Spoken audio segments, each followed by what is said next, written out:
So yes, finally the next major patch is here with over 1700 fixes and improvements to all aspects of the game. Yes, we finally got shadows with our flashlight, but we also got some cool stuff going on around the A-Life system and brand new updates to the mutants around the zone. Also, the map has been updated, and guess what? Some fog has been removed, some secrets revealed. Perhaps this is a tease for future content. And I did get to try the update for myself, and the big question I asked is, have certain aspects been nerfed? Like, for example, the difficulty. That was my big concern with this update. I'll talk about that here in this video. Also, we got to talk about some noteworthy balance adjustments, and yes, the big question, how is the game running and performing after this update? Has it been properly optimized? But you know what, we're going to go over all of it together, so grab that popcorn, sit back, relax, and enjoy. But check this out right here. So yeah, I think this next game will surprise a lot of you, as it has truly evolved into something very special in 2025, and guess what, it's free to play right now.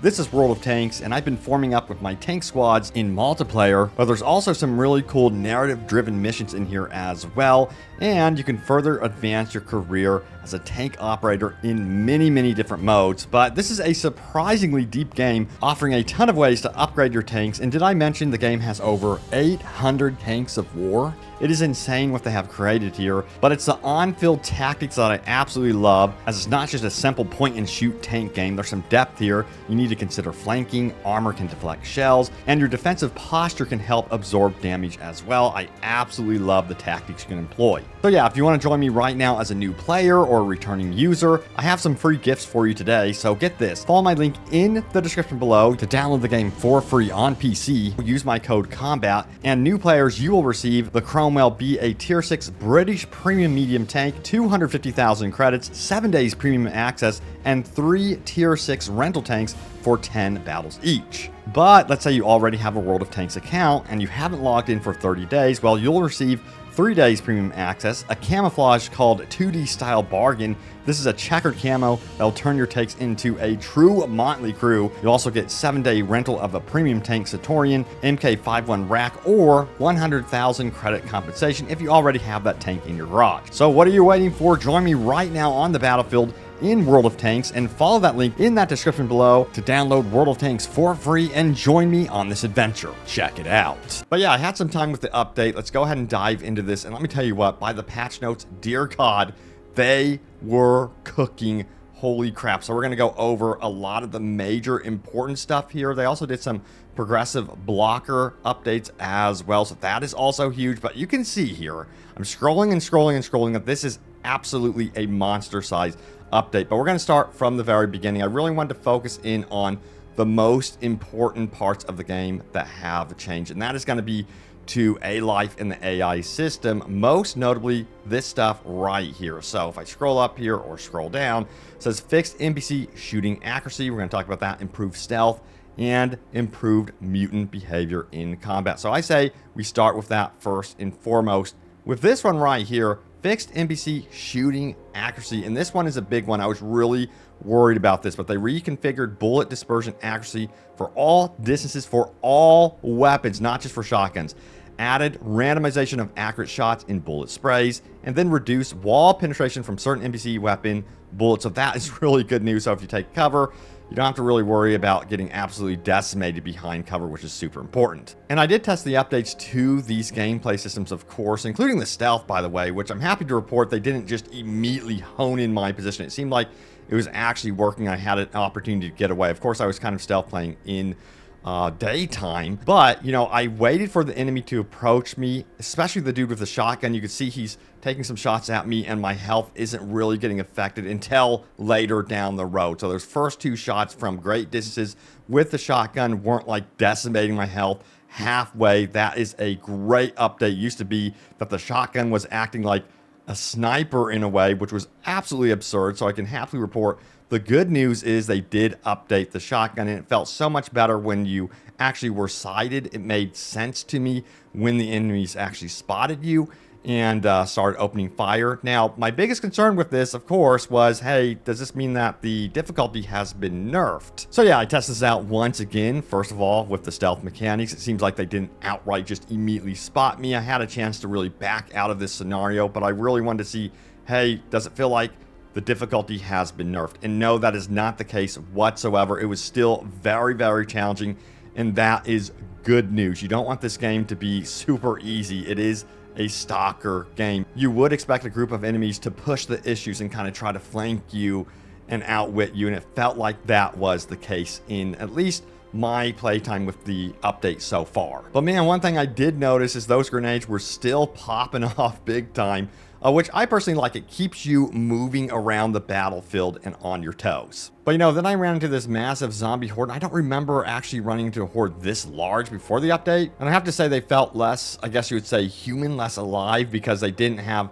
as much damage output as before, at least from my personal experience. Let me know your experience with that, but that's how it should be, I think. You know, they shouldn't feel exactly human, where they can actually hone in on you and actually do tactics. This time they felt more zombified. Yeah, that was definitely one of the largest hordes I've ever run into in the game so far after the update, so I'm kind of curious to see if there's any other additional hordes roaming around the map. And oh yes, mentioning the map, we got to talk about that one, because they did some updates to the map on the PDA, and they did also some updates to the PDA itself, like with low resolution looking textures and lighting and stuff like that. But anyway, check this out right here. They removed some of the fog to this now pixelated area. This is definitely a tease, I believe, to future content. So I wouldn't be surprised if we ended up in the CNPP eventually in the very near future as some sort of DLC, but it has been 100% confirmed to expect new content this year in 2025, and it looks like this is really only the beginning for post-launch support. But there's also some noteworthy stuff happening with the AI and the A-Live 2.0 system that has seen some critical updates here, and I just feel like the world itself is feeling more and more alive with each impactful update. This is considered a major update, and you could really feel it. And overall, they fine-tuned the AI universally for basically all the NPCs. Check this out. Here's an example: improved corpse looting behavior for NPCs, which is really cool, because there's actually a lot more nuances to the system. For example, Stalker 2 News said this out on Twitter about the NPC looting. Some additional info, by the way: they actually switched to weapons that they consider are better. Seeing a Stalker wearing a Seva roam around with a Gauss gun is cool. Yeah, and it used to be they had problems looting from enemy factions. Now that is not the case whatsoever. And they also have a section here which is noteworthy: improved mutant behavior in combat. A lot of fixes here as well, and added roar ability for the controller. So you have been warned. He has an all new attack, and I did test out some of the combat with the mutants, and usually you kind of cheese the mutants and get up on elevated positions. That was not working in this case right here, which I think is good news. I don't like the fact that you can absolutely cheese some of these mutants in certain scenarios, so it's good to know that you really have to stand and fight. And there are a lot of minor fixes and improvements to the A-Live system itself, which I know a lot of you guys would be curious about. You know, for example, where A-Live NPCs did not heal friendly wounded NPCs, which is extremely important with how they would like communicate with each other. And then an issue that would cause A-Live NPCs to have weird access to quest locations. And then also A-Live militaries could spawn instantly near Rookie Village. Because yeah, one of the more annoying issues with this game was the fact that you would see enemies constantly spawning in over and over again. There are several notes here in the patch notes where they have adjusted those issues. In the case of facing off against these little guys here, you know, it was interesting. It felt like they did less damage to me, and they also actually ended up giving up when they noticed their buddies were getting wiped out. They just eventually gave up, which has never happened with these things, at least in my playthroughs with this game so far. So it seems like they did some pretty cool changes there. I like those kind of changes because that is actually pretty realistic to me. But yeah, you know, previously, whenever I face off against those little things, they would do a lot more damage, and they would be absolutely relentless to the last one. And we gotta take a moment to appreciate the flashlight shadows. This is something that has been highly requested, and it does add a lot of immersion to the game, because it was just kind of like immersion breaking having that flashlight not cast shadows. However, one thing that is a bummer about the flashlight update is they did not update the intensity of the light itself or give you more options with the flashlight. And I know a lot of you guys are also bummed that there isn't like a surprise in this patch where we would be getting night vision goggles. That is not the case whatsoever. What we got were shadows for our flashlight, which should have been in the game right out of the gates. It shouldn't even be an update that I'm talking about, but hey, at least it is now in the game going forward. With that being said, I really do want to see those night vision goggles, at least at some capacity, maybe with some batteries, that sort of thing. That'd be very, very cool. And yeah, some different options to perhaps upgrade your flashlight. But I gotta say, one thing that I was kind of bummed about when reading through the patch notes is, yes, we do have a section here about AI, but as you scroll down, there's no real section dedicated to A-Life 2.0. There have been some changes to A-Life 2.0, but I was expecting a little bit more in that regard. This is definitely a push in the right direction, but I hope there is a major patch specifically called Patch A-Life 2.0 Updates or Major A-Life 2.0 Update, something like that. That's what I'm really hoping we get next. Hey, I'm thankful for the changes here, but I'm just saying, I think a lot of us want to see A-Life like fully fleshed out, perhaps even have support for faction wars and that sort of thing. Factions really interacting with each other. I would love to see those systems in place. But yeah, then there were some balance changes as well. Check this out. They said weird water arc artifact anti-radiation effect was reduced. They also fixed an issue when a grenade could deal damage to Burr when the shield was active. And now NPCs need fewer shots to kill pseudo-dog summons, and then they increase the frequency of jump attacks for blind dog mutants. Oh, that's going to be a lot of fun. And then we also have rebalanced pistols and silencer attachments. I wish they would tell us exactly what that means. We'll have to try it out for ourselves as we continue playing. But anyway, decreased spawn rate for NPCs in exoskeletons and reconfigured armor distribution for NPCs. That one, decreased spawn rate for NPCs in exoskeletons, was also something that was highly requested, so that's great to see. And again, when it comes to reconfiguring the armor distribution of NPCs, what does that mean exactly? So it increases the chance of spawning low and mid-tier armor and reduce the chance of spawning top-tier armor. This is going to help after the Circa mission, of course. That's going to be really big for, I guess you would call it like the end game of Stalker 2, where that was really, really a pain in the butt. Those exoskeletons, those armored up foes. So that is great to see that change right there. So it's going to give reasons, I think, for players to stick around in the long term.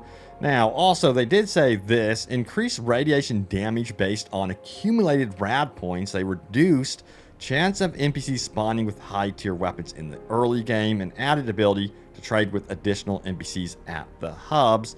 Really? Okay. Economy tweaks for a job for barkeep, repeatable missions on better difficulty as well. So that's cool. There is going to be the ability to trade with additional NPCs at hubs. We're going to have to figure out what NPCs. So if you guys find them, let me know. I have some testing to do, it seems. And a lot of you guys are probably wondering about optimization. So check it out. They fixed FPS drops during some sort of mission. I can't highlight over that. Don't want to spoil it, but fixed performance drop when closing PDA or pause menu. They also slightly improved performance by disabling navigation mesh rebuild properties for multiple objects, and then fixed memory leak related to item manipulation. And there has been some testing around memory leak, by the way, by the community, and they've already noticed some minor improvements with this, but the community is saying overall there still needs to be work done in this department.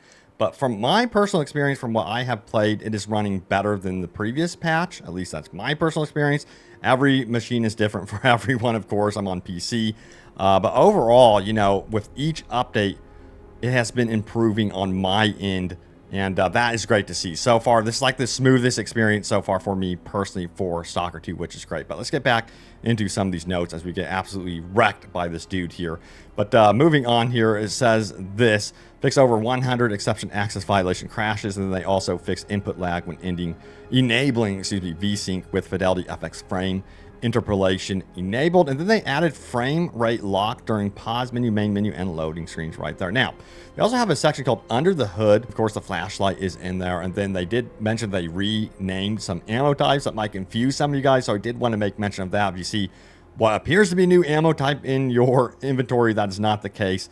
It is just renamed, so just remember that. But anyway, now it's time to go over your top comments. Remember, leave a comment down below. It could end up right here in a future video. But you know what? Check this out right here. And don't forget to join me in World of Tanks for free on PC. Just click that link in the description below to begin your adventure in World of Tanks for free and explore the ultimate tactical tank multiplayer game. check it out. All right, so let's get into this. First comment from my previous Stalker 2 video, which was over 2 weeks ago. It's been a while since I've reported on this game because there's been really nothing going on, but let's see what you guys had to say here. So here we go. We have sprinting should not cancel reload animation, after which it starts again. If you drop the old mag from the gun or shells and you start running, the animation should continue where it is left off before you start sprinting. The old mag should not magically appear in the gun again and again after each sprint. Yeah, that's a fix they need to absolutely implement. And then also we have one thing I noticed is that it doesn't appear that weapons make any kind of dynamic lighting. Yeah, I don't know if they fixed that in this recent patch. Again, I'll have to like check that out, but I hear you on that one. Now, we also have this one. One thing I noticed is that it doesn't appear that weapons make any kind of dynamic lighting when shooting. Not talking about the reflection of the muzzle flash, but there's no lighting on the walls or surroundings, making it even harder to see where you are getting shot at when it's dark. I think the biggest issue is the biggest issue I have is with the enemies that see through objects. So that has been adjusted somewhat. I don't know if it has been completely fixed outright, but it seems to be but it definitely seems to be improved in this recent patch. With that is great news. Now, he says the only way to escape without combat is to leave the enemy's line of sight, move the side, rear, or just away, as nothing between you and them makes any difference. Yeah, that has always been a problem, and we're going to have to test out to see if the patch really did some massive changes with that, but they claim they did. You know, they claim they did absolutely make adjustments with that one. By the way, this is old footage that I have right here.